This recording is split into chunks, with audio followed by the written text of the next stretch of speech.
Alice, and my student number is 48. I'm a junior. And now I'm going to read Melissa Fleming, Let's Help Refugees Thrive, Not Just Survive. So I started working with refugees because I wanted to make a difference. And making a difference starts with telling their stories. So when I meet refugees, I always ask them questions. Who bombed your house? Who killed your son? Did the rest of your family make it out alive? How are you coping in your life in exile? But there's one question that always seems to me to be most revealing, and that is, what did you take? What was that most important thing that you had to take with you when the bombs were exploding in your town and the armed gangs were approaching your house? A Syrian refugee boy I know told me that he didn't hesitate when his life was in imminent danger. He took his high school diploma, and later he told me why. He said, I took my high school diploma because my life depended on it, and he would risk his life to get the diploma. On his way to school, he would dodge snipers. His classroom sometimes shook with the sound of bombs and shelling, and his mother told me, every day I would say to him every morning, honey, please don't go to school. And when he insisted, she said, I would hug him as if it were for the last time. But she said to his mother, we are all afraid, but our determination to graduate is stronger than our fear. But one day, the family got terrible news. Henny's aunt, his uncle, and his cousin were murdered in their homes for refusing to leave their house. Their throats were slit. It was time to flee. They left that day, right away in their car, Henny hidden in the back because they were facing checkpoints of menacing soldiers, and they would cross the border into Lebanon, where they would find peace. But they would begin a life of grueling hardship and monotony. They had no choice but to build a shack on the side of a muddy field, and this is Henny's brother, Heshraf, who plays outside. And that day, they joined the biggest population of refugees in the world, in a country, Lebanon, that is tiny.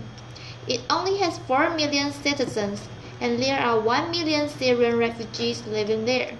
There is not a town, a city, or a village that is not host to Syrian refugees. This is generosity and humanity that is remarkable. Think about it this way. Proportionately, it would be as if the entire populations of Germany, 80 million people, would flee to the United States in just 3 years. Half of the entire population of Syria is now uprooted, most of them inside the country. 6.5 million people have fled for their lives. Over and well over 3 million people have crossed the borders and have found sanctuary in the neighboring countries, and only a small proportion, as you see, have moved on to Europe. What I find most worrying is that half of all Syrian refugees are children. I took this picture of this little girl. It was just 2 hours after she had arrived, after a long trek from Syria into Jordan. And most troubling of all is that only 20% of Syrian refugee children are in school in Lebanon, and yet Syrian refugee children, all refugee children, tell us education is the most important thing in their lives. Why? Because it allows them to think of their future rather than the nightmare of their past. It allows them to think of hope rather than hatred. I'm reminded of a recent visit I took to a Syrian refugee camp. in northern Iraq. And I met this girl, and I thought, she's beautiful. And I went up to her and asked her, "Can I take your picture?" And she said yes, but she refused to smile. I think she couldn't, because I think she must realize that she represents a lost generation of Syrian refugee children, a generation isolated and frustrated. And yet, look at what they fled: utter destruction, buildings, industries, schools, roads, homes. Henny's home was also destroyed. This will need to be rebuilt by architects, by engineers, by electricians.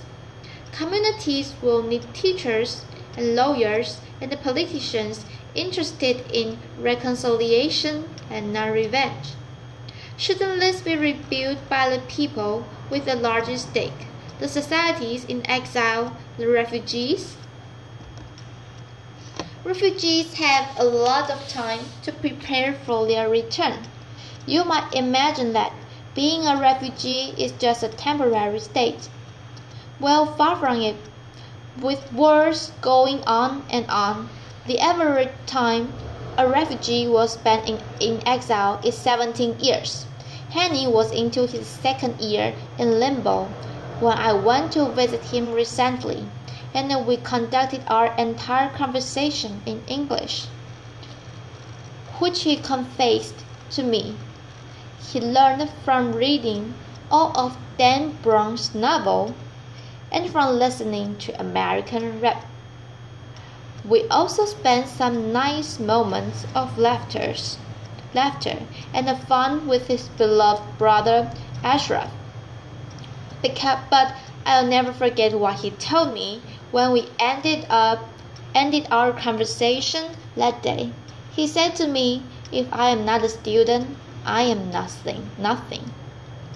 Henny is one of 50 million people uprooted in this world today. Never since World War II have so many people forcibly displaced. So while we're making sweeping progress in human health, in technology, in education and design, we are doing dangerously little to help the victims, and we are doing far too little to stop and prevent the wars that are driving them from their homes. And there are more and more victims. Every day, on average, by the end of this day, 32,000 people will be forcibly displaced from their homes. 32,000 people. They flee across borders like this one. We captured this on the Syrian border to Jordan, and this is a typical day. Or they flee on unseaworthy or overcrowded boats, risking their lives in this case, just to reach safety in Europe. This Syrian young man survived one of these boats that capsized.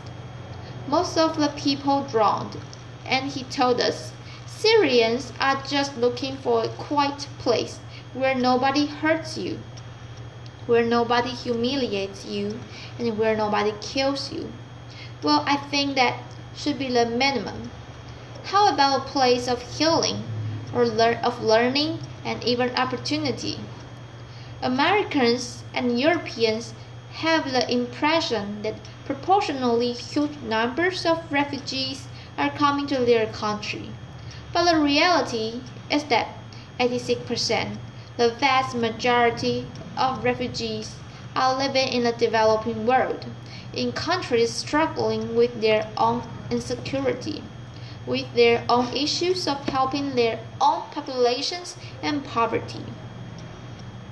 So wealthy countries in the world should recognize the humanity and the generosity of the countries that are hosting so many refugees.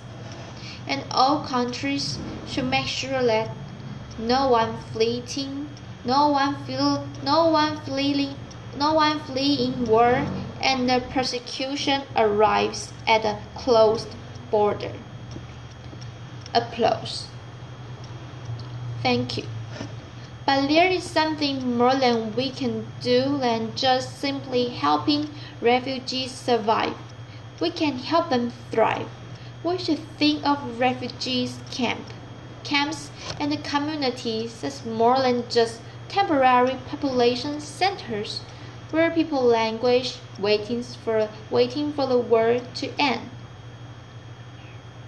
Rather as centers of excellence where refugees can triumph over their trauma and triumph for the day that they can go home as agents of positive change and social transformation. It makes so much sense, but I'm reminded of the terrible war in Somalia that has been raging on for 22 years, and imagine living in this camp. I visited this camp. It's in Djibouti, neighboring Somalia, and it was so remote that we had to take a helicopter to fly there. It was dusty and it was terribly hot. And we went to visit a school and started talking to the children. And then I saw this girl across the room who looked to me to be the same age as my own daughter. And I went up and talked to her. And I asked her the questions that grown-ups ask kids, like, what is your favorite subject? And what do you want to be when you grow up? And this is when her face turned blank. And she said to me, I have no future. My schooling days are over. And I thought there must be some misunderstanding. So I turned to my colleague and she confirmed to me there is no funding for secondary education in this camp. And how I wished at that moment that I could say to her, we will build you a school. And I also thought, what a waste. She should be, and she is the future of Somalia. A boy named Jacob Atom had a different chance, but not before he experienced terrible tragedy. He watched, listened sudden, as his village, he was only 7 years old, burned to the ground. And he learned that his mother and his father and his entire family were killed that day. Only his cousin survived, and the two of them walked for 7 months, listless boys like him, chased and pursued by wild animals and armed gangs, and they finally made it to refugee camps, where they found safety, and he would spend the next 7 years in Kenya in a refugee camp. But his life changed when he got the chance to be resettled in the United States, and he found love in a foster family, and he was able to go to school. And he wanted me to share with you this proud moment when he graduated from university. Applause. I spoke to him on Skype the other day, and he was in his new university in Florida pursuing his PhD in public health. And he proudly told me how he was able to raise enough funds from the American public to establish a health clinic back in his village back home. So I want to take you back to Henny. When I told him I was going to have the chance to speak to you here on the TED stage, he allowed me to read you a poem that he sent in an email to me. He wrote, I miss myself, my friends, times of reading novels or writing poems, birds and tea in the morning, my room, my books, myself, and everything that was making me smile. Oh, I had so many dreams that were about to be realized. So, here is my point. Not investing in refugees is a huge missed opportunity. Leave them abandoned and then risk exploitation and abuse, and leave them unskilled and uneducated, and delay by years the return to peace and prosperity in their countries. I believe how we treat the uprooted will shape the future of our world. The victims of war can hold the keys to lasting peace, and it's the refugees who can stop the cycle of violence. Henny is at the tipping point. We would love to help him go to university and to become an engineer, but our funds are prioritized for the basics in life: tents and blankets and mattresses and kitchen set, food rations and a bit of medicine. University is luxury, but leave him to languish in this muddy field, and he will become a member of a lost generation. Henry's story is a tragedy, but it doesn't have to end that way. Thank you. Applause. Bye bye, Mark.